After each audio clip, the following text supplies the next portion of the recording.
Commentaire sur 2 Thessaloniciens, document numéro F053. Il s'agit de la deuxième épître écrite par Paul aux Thessaloniciens et de la deuxième œuvre qui devait former ce qui allait être appelé le Nouveau Testament. Introduction.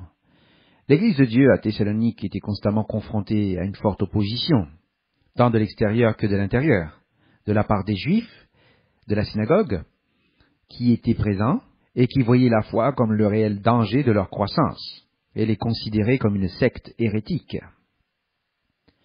Face à cette opposition, l'Église a également été sabotée en utilisant la tente du Messie et la puissance nouvellement trouvée dans l'Esprit Saint. Les démons ont attaqué l'Église avec de faux enseignements, promus par les convertis parmi eux. Jusqu'à ce que Paul écrive sa première lettre aux Thessaloniciens, il n'existait pas d'autres écrits sur les Écritures autres que les textes hébreux, dont les Juifs convertis avaient une certaine compréhension. Cependant, les Grecs n'avaient que le texte de la Septante, qui était en fait leur seul accès aux Écritures. En dehors de la première lettre aux Thessaloniciens qu'ils venaient de recevoir, il n'existait aucun traité théologique ailleurs dans le monde autre que la Septante. C'était leur écriture dans son intégralité. D'une certaine manière, c'était une bénédiction en ce que les antinomiens n'avaient pas encore pleinement pénétré la foi avec leurs doctrines hérétiques concernant la loi et la nature de Dieu. Ils n'avaient pas non plus introduit le binitarisme d'Attis de Rome et les cultes du mystère et du soleil, bien qu'ils allaient venir au bout de quelques années en Galatie et à Colosse et dans une moindre mesure à Éphèse. Se référer au document d'étude des hérésies dans l'Église apostolique numéro 089. Paul fut bientôt obligé d'envoyer cette deuxième lettre pour faire face aux pressions et à la fausse doctrine qui était promue. Cette fausse doctrine a eu des conséquences de grande portée. Il suffit de regarder les hérésies complètes qui abondent au XXe et au XXIe siècle pour voir où tout cela a abouti avec toutes les fausses doctrines du Dieu triune, du binitarisme et le trinitarisme, numéro 076, du dithéisme, numéro 076b, le culte du dimanche remplaçant le sabbat et les nouvelles lunes et les fêtes qui seront rétablis par la force à la deuxième venue. Voir Ésaïe 66, versets 23 à 24, Zacharie 14, versets 16 à 19. De Noël et de Easter, la Pâque païenne, numéro 235, et de l'élimination des lois de Dieu. Voir le document numéro L1. Ces erreurs ont éliminé tous ceux qui les ont suivis de l'accès au royaume de Dieu et à la première résurrection, numéro 143A, et les ont tous consignés à la deuxième résurrection, numéro 143B, à la fin du millénaire, ce qui était leur préoccupation principale en suscitant les épîtres en premier lieu. Ici, Paul déclare l'homme de l'anarchie, ou l'homme impie, et la rébellion contre Dieu, voir ci-après dans ce document. Aperçu du livre de Thessaloniciens par E.W. Bullinger, la structure de l'épître dans son ensemble. Des Thessaloniciens 1, versets 1 à 2, épistolaire, introduction, la grâce et la paix. Des Thessaloniciens 1, verset 3, remerciement. Chapitre 1, verset 3 à 5, raison, leur foi, leur amour et leur patience. Chapitre 1, verset 6 à 10, l'obtention du repos et de la gloire. Chapitre 1, verset 11, la prière pour eux. Chapitre 1, verset 12, afin que le nom du Seigneur soit glorifié. Chapitre 1, verset 12, et qu'il se glorifie en lui. De Thessaloniciens chapitre 2, versets 1 à 12, admonition, l'avènement de notre Seigneur Jésus-Christ et notre rassemblement auprès de lui. Chapitre 2, verset 13, remerciement. Chapitre 2, verset 13, raison, leur salut. Chapitre 2, verset 14 à 15, l'obtention de la gloire. Chapitre 2, verset 16 à 17, et à chapitre 3, verset 1, prière pour Paul. Chapitre 3, verset 1 à 4, afin que la parole soit glorifiée. Chapitre 3, verset 5, et que leur cœur soit dirigé vers l'amour de Dieu. Chapitre 3, verset 6 à 15, admonition. Chapitre 3, verset 16 à 18, conclusion, la paix et la grâce. Note d'introduction de Bullinger. Note 1. La deuxième épître à l'église des Thessaloniciens a été, comme la première, écrite depuis Corinthe. Et peu de temps après la lettre précédente, Silas et Timothée étaient tous deux toujours avec l'apôtre. Apparemment, elle a été sollicitée et envoyée afin de réparer pour ses destinataires, et pour nous aussi, les méfaits causés par les faux enseignants. Et la nouvelle révélation faite ici par l'Esprit Saint, à travers Paul, concernant les choses à venir, comme promis dans Jean 16, verset 13, donne des détails importants liés à la venue de notre Seigneur et au jour du Seigneur. Paul a rappelé aux Thessaloniciens, voire des Thessaloniciens 2, verset 5, qui leur avait dit ces choses, mais une partie au moins avait repris la croyance que ce jour était déjà arrivé. Des Thessaloniciens 2, verset 2, et voir aussi la note. D'où l'avertissement de l'apôtre selon lequel ce jour ne viendrait pas à moins que l'égarement ne vienne d'abord. Un avertissement bien nécessaire en ces jours où il est largement enseigné que le jour du Seigneur ne viendra pas tant que le monde ne sera pas converti à Christ. Note 2. L'importante prophétie concernant l'homme du péché ou l'homme de l'anarchie a fait l'objet de nombreuses interprétations divergentes. En ce qui concerne ses principales caractéristiques, aucune interprétation n'est nécessaire, car nous avons ici une déclaration prudente en termes simples d'événements qui étaient alors dans le futur et qui, n'ayant pas encore eu lieu, sont encore à venir. La prophétie est donnée dans un langage que le lecteur le plus simple peut comprendre. Il n'y a pas encore d'individu qui sera l'incarnation même de tout le mal, dont ceux qui sont opposés dans le passé à Dieu et à son Christ n'étaient que de faibles types. Le Seigneur le détruira par l'éclat de sa venue. On peut ajouter que tous les premiers pères croyaient que ce grand opposant serait un individu. De Thessaloniciens 1, verset 6 à 10, l'obtention du repos et de la gloire. Chapitre 1, verset 6, tribulation aux perturbateurs. Chapitre 1, verset 7, le repos à ceux qui sont troublés. Suivi de quand le Seigneur sera révélé. Chapitre 1, verset 8 à 9, vengeance aux ennemis. Chapitre 1, verset 10, quand il viendra, suivi de pour être glorifié dans les saints.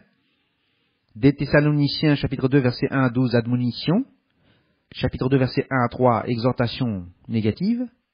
Des Thessaloniciens 2, verset 3, l'apostasie ouverte. Chapitre 2, verset 3, l'homme du péché. Chapitre 2, verset 4, le caractère de ses actes. Chapitre 2, verset 5 à 6, exhortation positive. Chapitre 2, verset 7, le mystère secret. Chapitre 2, verset 8, l'impie. Chapitre 2, verset 9 à 12, le caractère de ses actes. Chapitre 3, verset 6 à 15, admonition.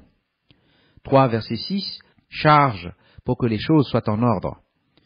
Chapitre 3, verset 7 à 9, l'exemple de Paul et des frères. Verset 10, charge contre la personne qui ne travaille pas.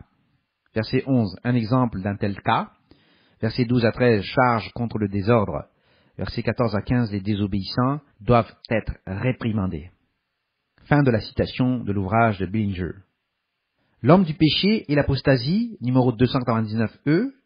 L'homme du péché ou l'impie est mentionné dans les textes, et la deuxième lettre de Paul aux Thessaloniciens a été écrite spécifiquement à propos de cet incident, du temps alloué et du moment, ainsi que de la séquence de l'apostasie et de la venue de Christ. Elle est écrite aux Thessaloniciens, au nom de Dieu notre Père et du Seigneur Jésus-Christ. Ce texte ne peut donc pas être mal interprété comme étant un texte binitaire. L'Église à Thessalonique, a été bien fondée et procédée et allée de l'avant dans le Seigneur. Et il semble que les antinomiens se sont introduits au milieu de certains d'entre eux et qu'ils ont propagé l'hérésie antinomienne parmi eux. Et Paul a dû leur écrire pour les rassurer et aussi les soutenir dans leur affliction. Nous voyons cela dans 2 Thessaloniciens 1, verset 1 à 12, ci-après dans ce document. Ils ont été traités très sévèrement à cause de leur foi et de leur observance des lois de Dieu. Et les antinomiens ont attaqué l'Église en se servant de cette observance comme un moyen de découragement. Ils doivent bénéficier d'un repos une fois que Christ reviendra. Et Christ rendra justice à ceux qui persécutent l'Église. La punition de ces gens est d'être détruits et exclus de la première résurrection.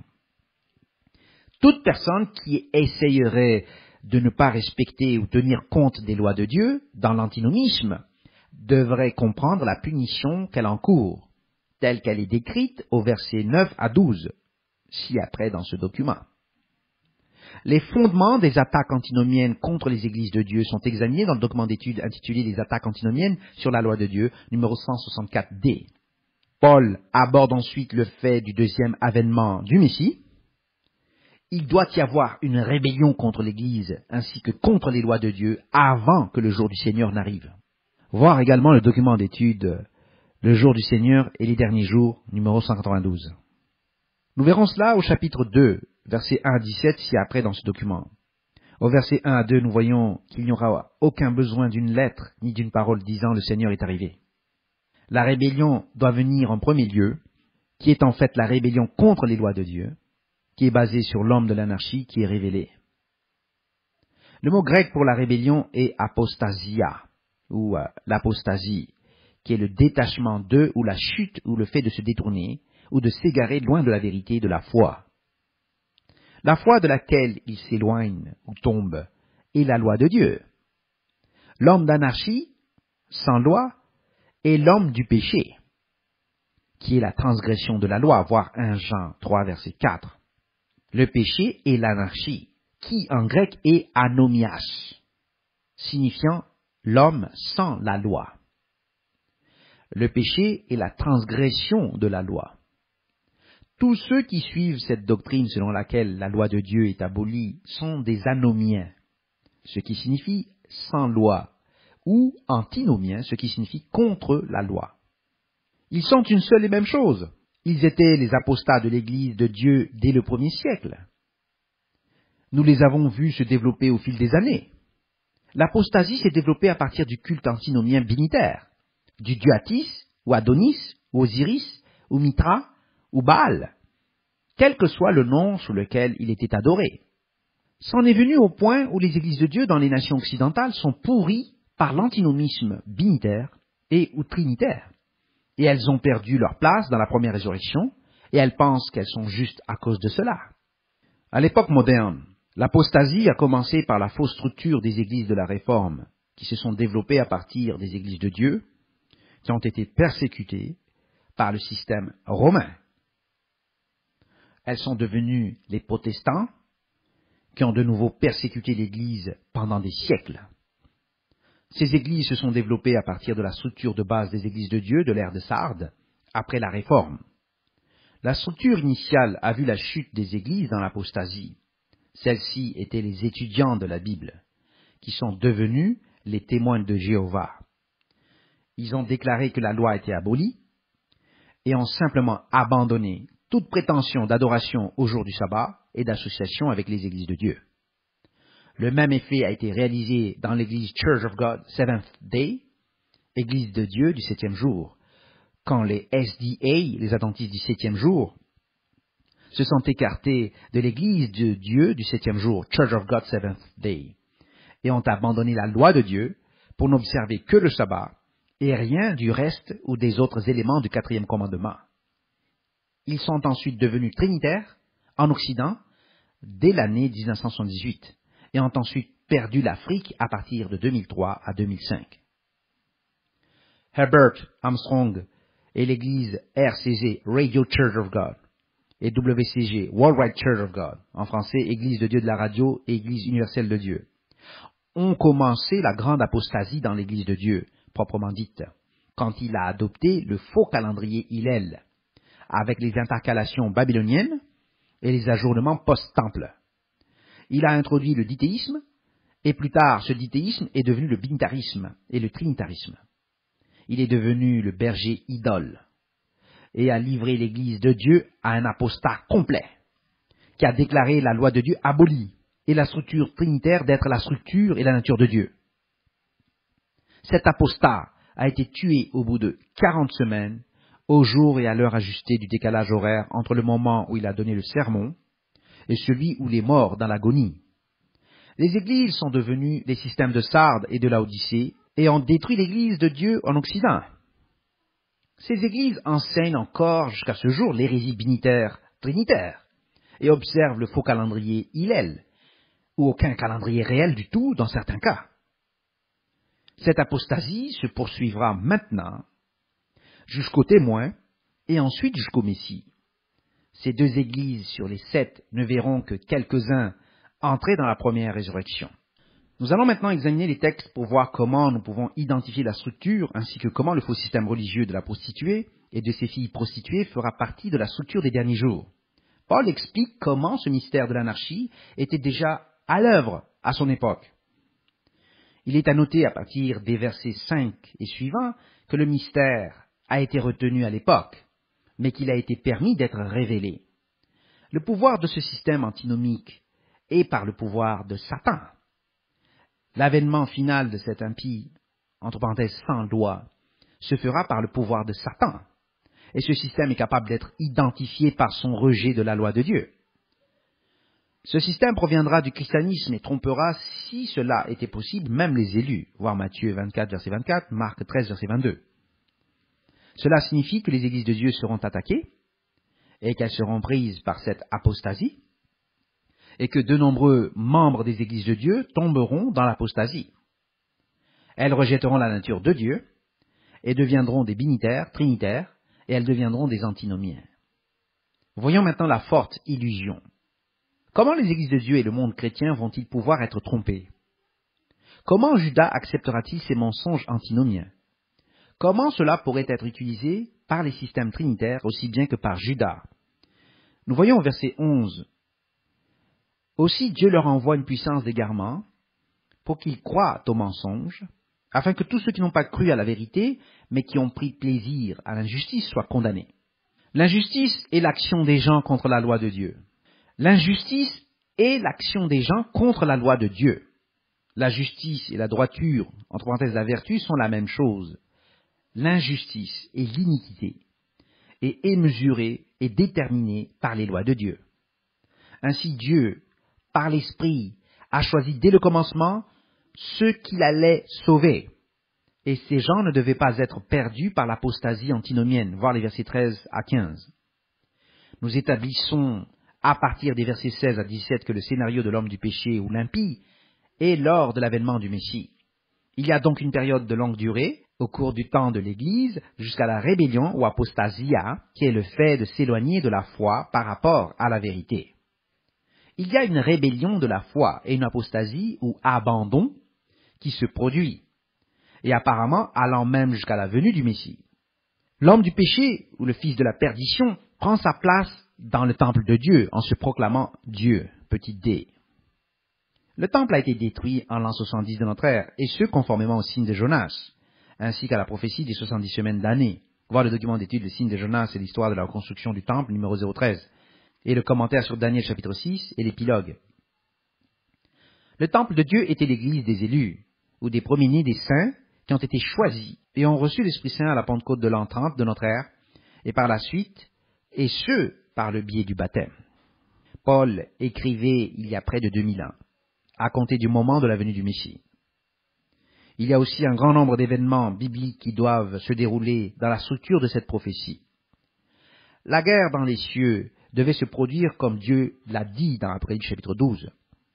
Apocalypse chapitre 12, versets 1 à 6 montre que la femme qui devait donner naissance à l'enfant, qui était le Messie, était une entité permanente en cours, et existait donc en tant qu'Israël, en tant que mère du Messie et des fidèles. Le dragon a été précipité sur la terre, et il a pris avec lui un tiers de l'armée. La guerre a éclaté dans les cieux, et Michael, entre parenthèses Michel, a fait la guerre contre le dragon et l'a précipité sur la terre. Commentaire sur Daniel chapitre 12, et aussi Apocalypse 12, versets 7 à 9.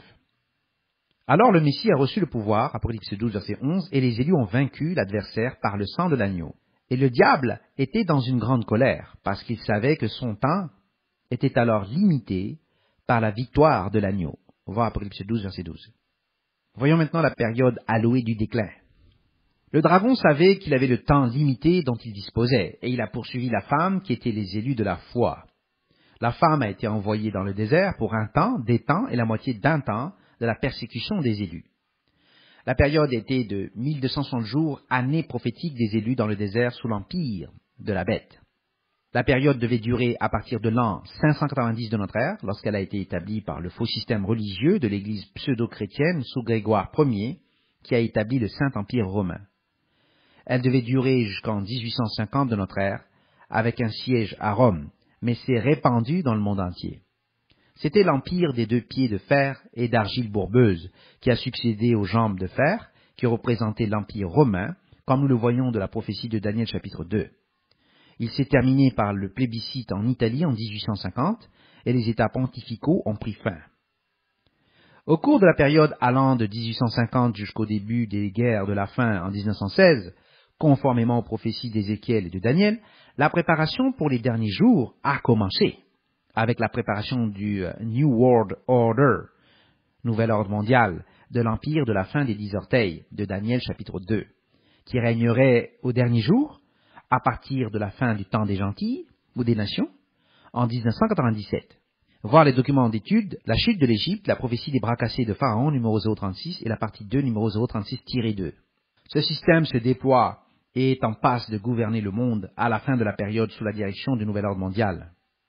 Ce sera écourté et détruit par le Messie, qui est la pierre non taillée, non coupée, par des mains humaines, à Daniel 2, versets 44 à 45.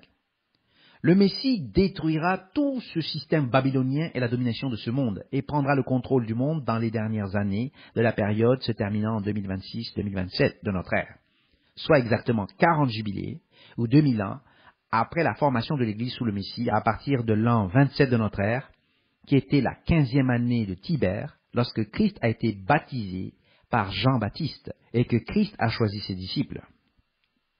L'Église a reçu l'Esprit Saint en l'an 30 de notre ère, lors de l'acceptation de Christ en tant qu'offrande de la gerbe agitée devant le trône de Dieu. Se référer à Actes chapitre 2, Apocalypse chapitre 4 et 5, se référer au document d'étude Le moment de la crucifixion et de la résurrection numéro 159.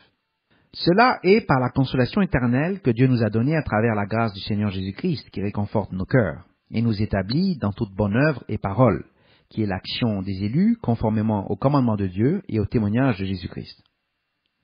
Voyons maintenant la conclusion de l'épître.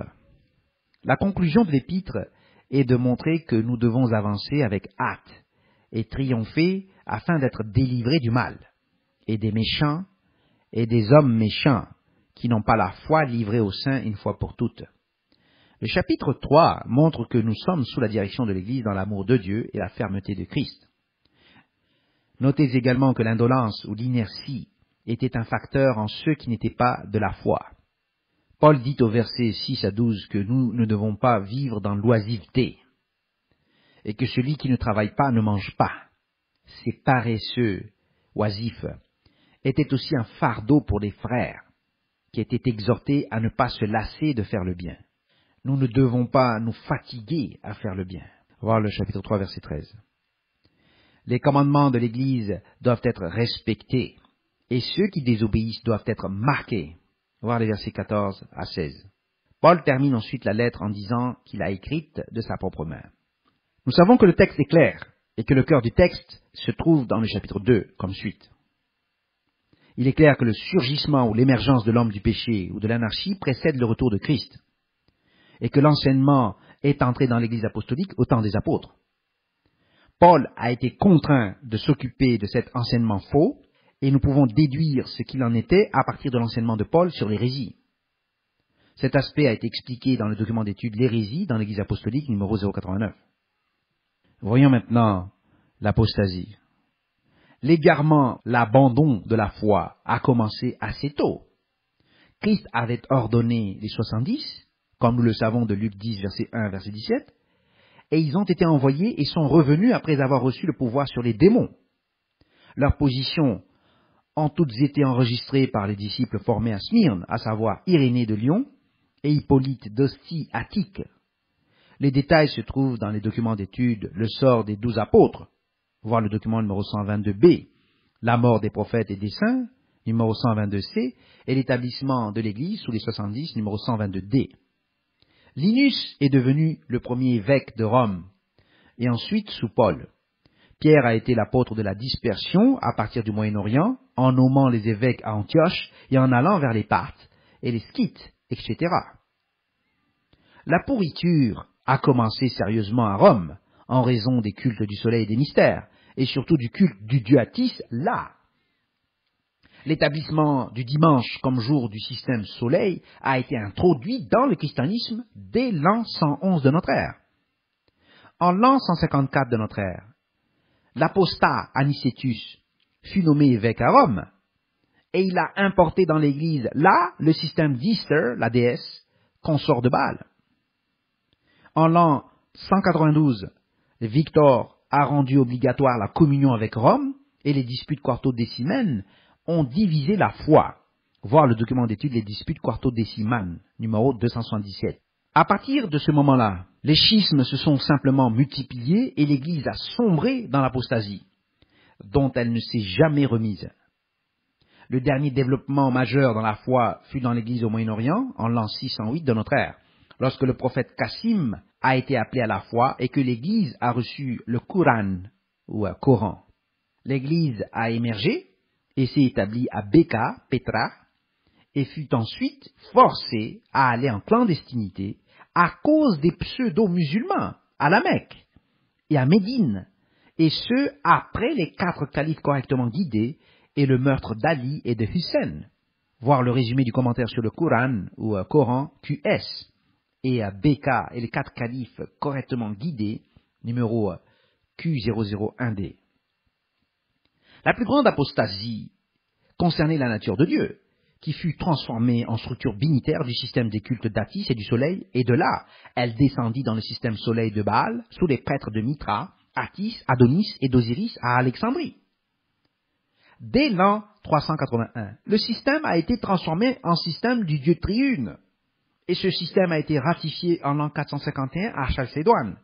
Le système romain est ensuite devenu suprême après que les guerres unitariennes trinitaires, numéro 268, eurent cessé, ainsi que l'adoption du système cappadocien à Constantinople, et l'adoption du christianisme athanasien à Constantinople, et alors l'Église trinitaire est née. Le système a été ratifié en l'an 451 à Chalcédoine, puis déclaré Saint-Empire romain en l'an 530 de notre ère. Le Coran a été systématiquement détruit par les hadiths au 8e siècle, et les églises de Dieu ont été forcées à aller dans la clandestinité à partir de l'an 664 de notre ère en Grande-Bretagne, et au 8e siècle au Moyen-Orient. Voyons maintenant le péché en tant que transgression de la loi. La Bible est très claire sur le fait que le péché est la transgression de la loi de Dieu. 1 Jean 3, verset 4. Bien qu'il y ait un grand effort de la part des adorateurs antinomiens de Baal au XXIe siècle pour dissimuler ou déformer ce fait, l'homme de péché dans le texte de 2 Thessaloniciens chapitre 2 verset 3 est l'homme du péché dans certains textes, mais dans la plupart, c'est l'homme de l'anarchie. En grec, anthropos tes anomias. Voir l'interlinéaire RSV, Interlinear Greek English New Testament de Marshall. Initialement, l'intrusion du système Baal en utilisant Atis et Adonis et Mithra avec Sol Invictus et la Gabale, des cultes du soleil et des mystères dans le christianisme, et plus tard dans l'islam, a essayé de divorcer l'Ancien Testament du Nouveau Testament en utilisant la distinction dans la loi, voir le document numéro 096 comme mécanisme. Ils ont inventé l'hypothèse que Christ avait cloué la loi sur le poteau, Colossiens 2,14, alors que c'était le chirographon, ou la reconnaissance ou la facture de dette due à Dieu pour la transgression de la loi de Dieu comme péché qui a été payé par la mort de Christ. Les adorateurs de Baal sont venus avec leur fête du dimanche et le festival de Noël du solstice et la naissance du soleil invincible, produit par la Vierge à la grotte, les 24-25 décembre à partir de Syrie en 375 de notre ère, et aussi la fête de la déesse Easter ou Ashtoreth, Astarté, au lieu de la Pâque quartodécimale, comme cité ci-dessus dans ce document. Voir les origines de Noël et de Easter, la Pâque païenne, numéro 235. Les antinomistes ont également introduit la doctrine du ciel et de l'enfer et de l'âme immortelle, et l'ont introduite dans le christianisme et plus tard dans l'islam. Toute personne qui célèbre le dimanche et qui échoue à observer ou ne respecte pas le sabbat de la loi de Dieu et qui dit que quand elle meurt, elle va au ciel est un infidèle. Voir aussi Justin Martyr dans son ouvrage Dialogue, la section 80. Ces gens ne sont ni chrétiens ni des vrais musulmans, musulmans, ce qui est la même foi. Se référer aussi à la Shurat 454.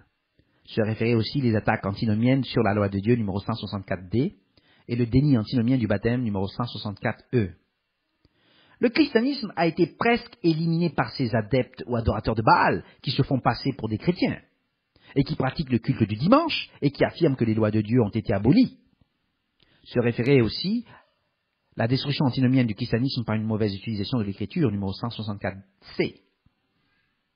De même, le pseudo-islam a promu que la charia remplaçait la loi de Dieu, telle qu'elle est énoncée dans le Coran.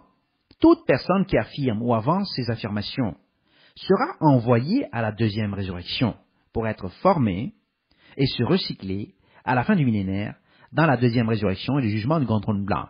Voir le document numéro 143b. Même les églises de Dieu des derniers jours ont été presque détruites par le dithéisme. Voir le document numéro 76b, du culte de Baal, ou le binitarisme et le trinitarisme, numéro 76, et ce par l'introduction d'hérétiques, parmi ses membres et dans son ministère au cours du siècle dernier ou plus. Se référait également la déformation par les binitaires et les trinitaires de la théologie de la divinité des premiers temps, numéro 127b. L'histoire des églises de Dieu est importante pour comprendre le christianisme et ce qui lui est arrivé. On peut le constater dans les textes de la distribution générale des églises observant le sabbat, numéro 122, et du rôle du quatrième commandement dans les églises de Dieu observant le sabbat, numéro 170. Voyons maintenant l'homme du péché en tant qu'un système. Il devrait être évident maintenant que l'homme du péché ne peut pas être un seul individu. C'est plutôt la personne qui passe de temps en temps comme le chef ou dirigeant du système d'anarchie qui s'est introduit sous l'influence de Satan dans le temple de Dieu. Ces dirigeants siègent dans le temple ou dans des institutions se réclamant temple de Dieu au fil des siècles. Ils ont depuis longtemps perdu toute autorité en tant que temple de Dieu, même s'ils étaient encore très éloignés lorsque Paul a écrit sa lettre aux Thessaloniciens. C'est pour cette raison que de nombreuses personnes tentent de prétendre que le temple doit être reconstruit à Jérusalem pour réaliser cette prophétie, ce qui n'est pas nécessaire. Le temple sera reconstruit par le Messie et les élus pour le millénaire, mais cela n'est pas nécessaire pour accomplir cette prophétie, bien qu'il y ait un effort et un mouvement en ce sens. Au fil des ans, les prêtres de Baal ont pris le siège à Rome et ont introduit le système des cultes du soleil et des mystères. Ils sont devenus le chef du système babylonien des pieds de fer et d'argile bourbeuse, et des 10 orteils de fer et d'argile bourbeuse du dernier empire, avant le retour du Messie et la destruction du système babylonien détaillé dans Apocalypse chapitre 18. La déclaration de l'infaillibilité du pape et le fait qu'il a pris place dans le soi-disant temple de Dieu à Rome datent du XIXe siècle, et leur position a atteint le sommet de leur blasphème. C'est également à cette époque qu'ils ont déclaré le pape comme vicaire du Fils de Dieu, ou Christ. Il a donc été déclaré Elohim, ou Dieu, en tant que Fils de Dieu à la place de Christ.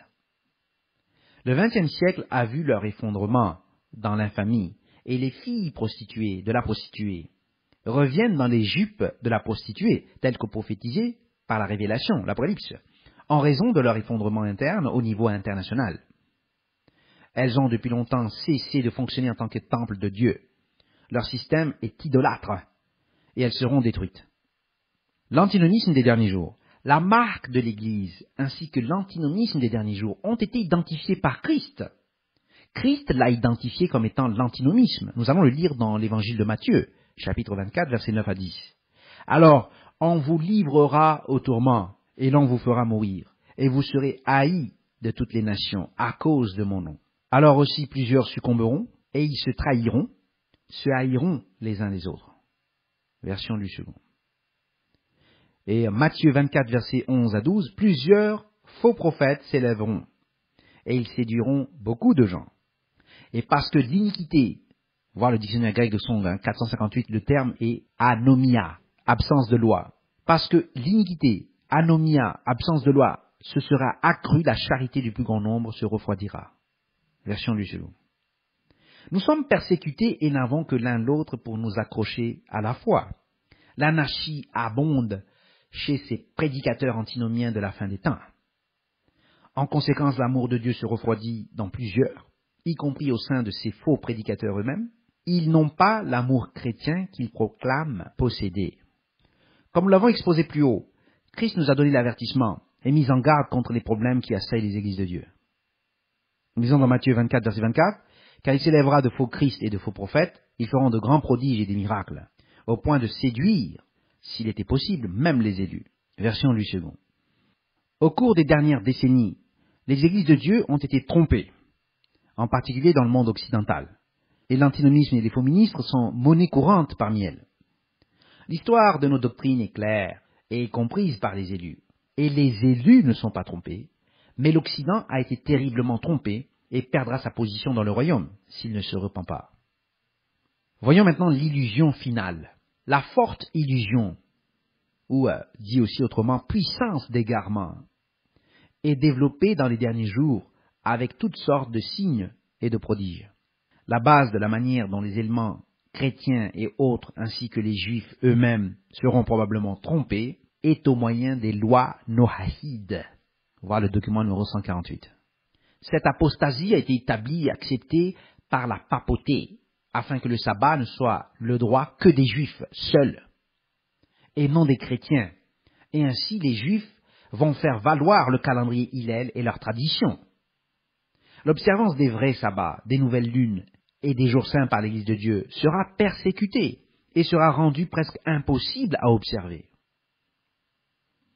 Alors que les chrétiens seront reconnus comme ayant le droit de conserver le dimanche et leurs traditions, le reste de l'islam conservera la soirée de préparation du vendredi pour la prière, faussement appelée le Juma'a, en tant qu'un sabbat de l'islam, quand il n'était pas et n'est pas un jour de sabbat, mais simplement la préparation pour le jour du sabbat.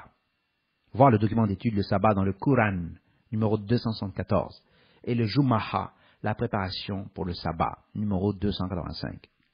Ainsi, avec un ensemble de règles de base qui prétendent être applicables en vertu des lois de Dieu, mais qui ignorent la plupart d'entre elles et limitent le sabbat au judaïsme apostat, la forte illusion sera donnée à plusieurs, et l'homme du péché deviendra bien établi, renforcé, dans l'hérésie antinomienne, et soutenu par le pseudo-christianisme apostat, et le pseudo-islam apostat, et par le judaïsme corrompu.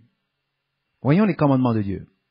Les ordres de Christ aux élus sont d'endurer, de persévérer jusqu'à la fin dans la patience, et ils sont identifiés dans cette endurance par leur observance des commandements de Dieu et de la foi ou du témoignage de Jésus-Christ.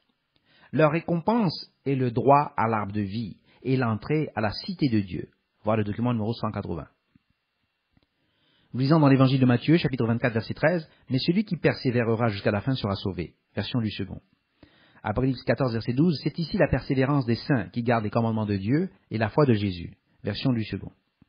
Apocalypse 22, verset 14, « Bénis sont ceux qui font ces commandements, afin d'avoir droit à l'arbre de vie, et puissent entrer par les portes dans la ville. » Version King James en français. Le sabbat est lié à l'alliance dans le Coran, comme nous le voyons dans le texte de la Sourate 454, et les lois de l'islam et du christianisme sont liées aux Écritures et au Coran, ou Coran. Voir le résumé du commentaire du Coran, ou Coran, QS. La loi de Dieu procède de sa nature même, et donne la définition et le sens à son amour, dont le Messie nous a donné l'exemple. Dieu est amour. Ce n'est pas un choix entre la loi de Dieu et l'amour chrétien. Tout comme les antinomiens tentent de séparer la loi de Dieu de sa grâce, ils ne peuvent pas séparer l'amour de Dieu de sa loi. La loi de Dieu, sa grâce et son amour, tous œuvrent ensemble pour le bien de sa création.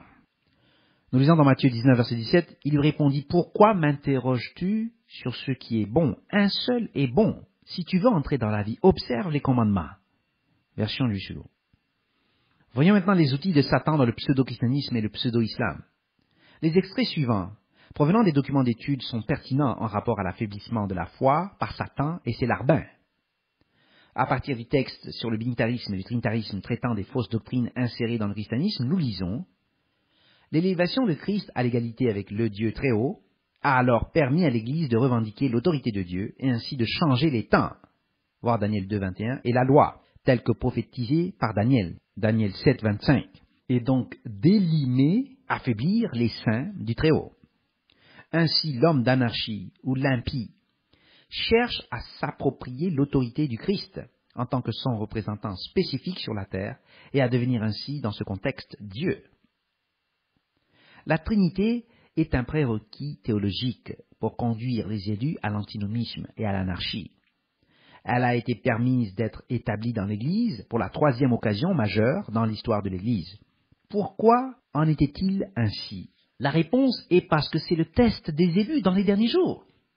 N'échouez pas à votre test. Se référer au document Binitarisme et Trinitarisme numéro 076.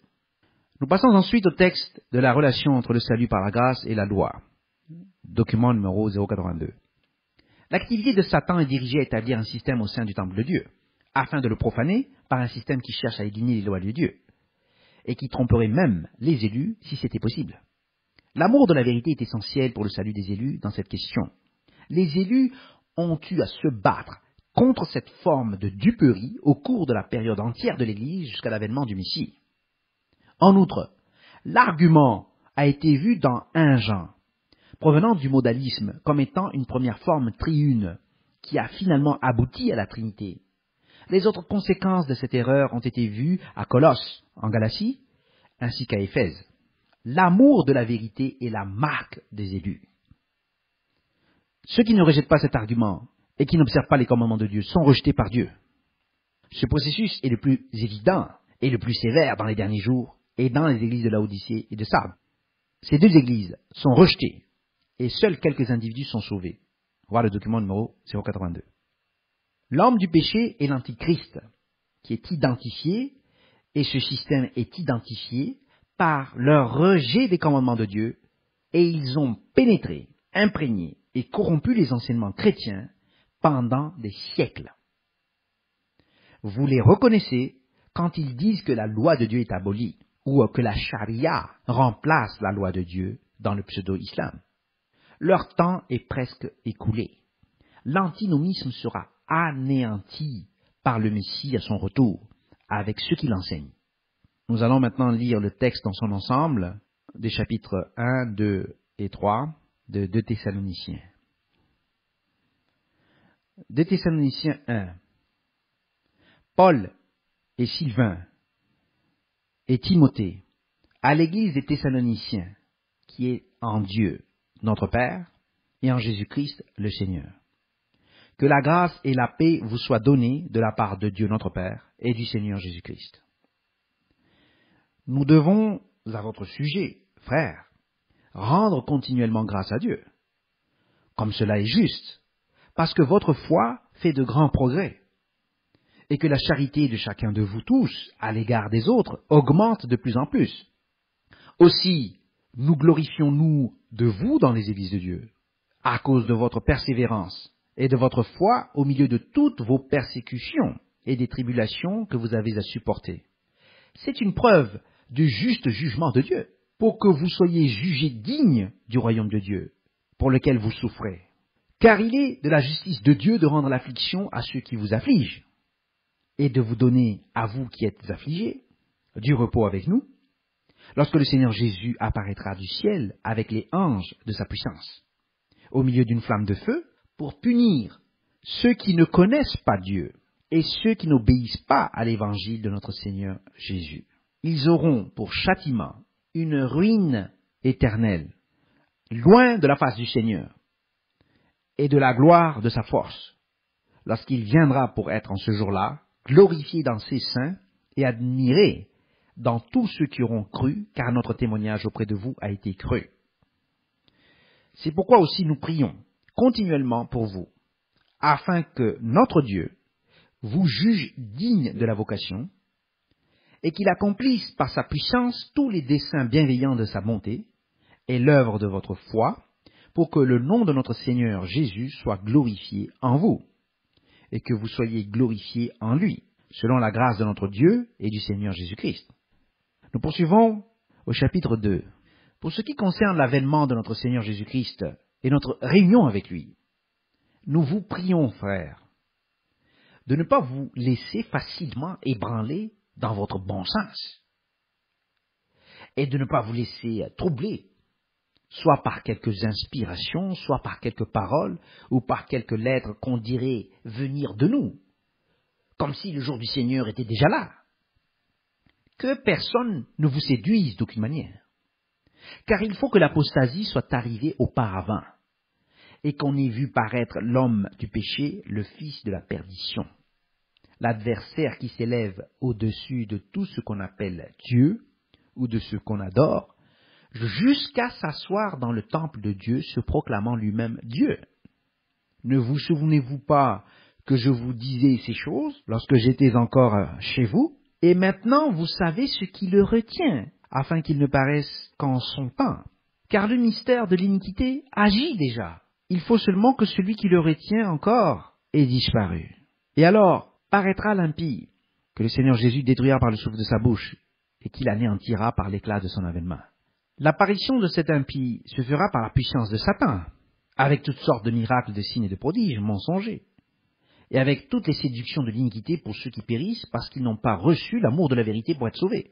Aussi Dieu leur envoie une puissance d'égarement pour qu'ils croient au mensonge, afin que tous ceux qui n'ont pas cru à la vérité, mais qui ont pris plaisir à l'injustice, soient condamnés. Pour nous, frères bien-aimés du Seigneur, nous devons, à votre sujet, rendre continuellement grâce à Dieu, parce que Dieu vous a choisi dès le commencement pour le salut, par la sanctification de l'Esprit et par la foi en la vérité. C'est à quoi il vous a appelé par notre évangile, pour que vous possédiez la gloire de notre Seigneur Jésus-Christ. Ainsi donc, frères, demeurez fermes et retenez les instructions que vous avez reçues, soit par notre parole, soit par notre lettre. Que notre Seigneur Jésus-Christ lui-même et Dieu notre Père, qui nous a aimés et qui nous a donné par sa grâce une consolation éternelle et une bonne espérance, console vos cœurs et vous affermisse en toute bonne œuvre et en toute bonne parole. Chapitre 3.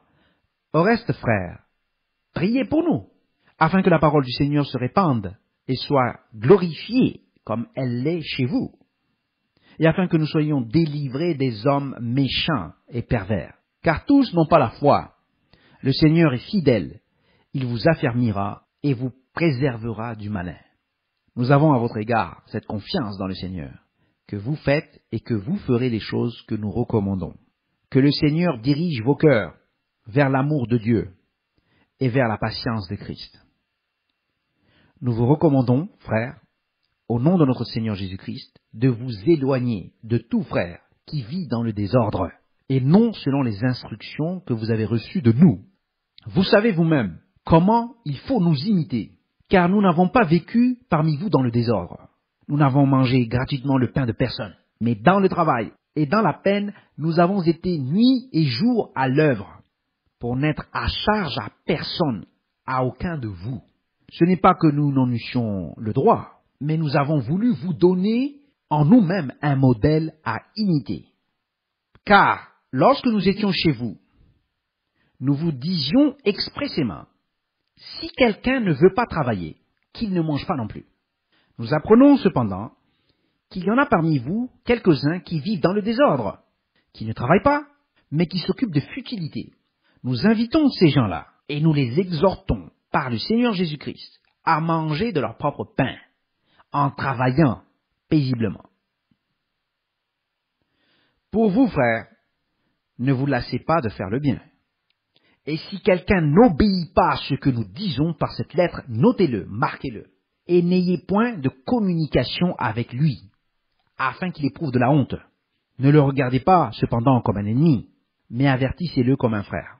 Que le Seigneur de la paix vous donne lui-même la paix en tout temps, de toute manière. Que le Seigneur soit avec vous tous. Je vous salue, moi, Paul, de ma propre main. C'est là ma signature dans toutes mes lettres. C'est ainsi que j'écris. Que la grâce de notre Seigneur Jésus-Christ soit avec vous tous. Version Louis II. Si après, dans ce document, les notes de Bullinger sur 2 Thessaloniciens de la Bible version King James, ces notes sont disponibles en anglais uniquement. Fin de la lecture du commentaire sur 2 Thessaloniciens, document numéro F053.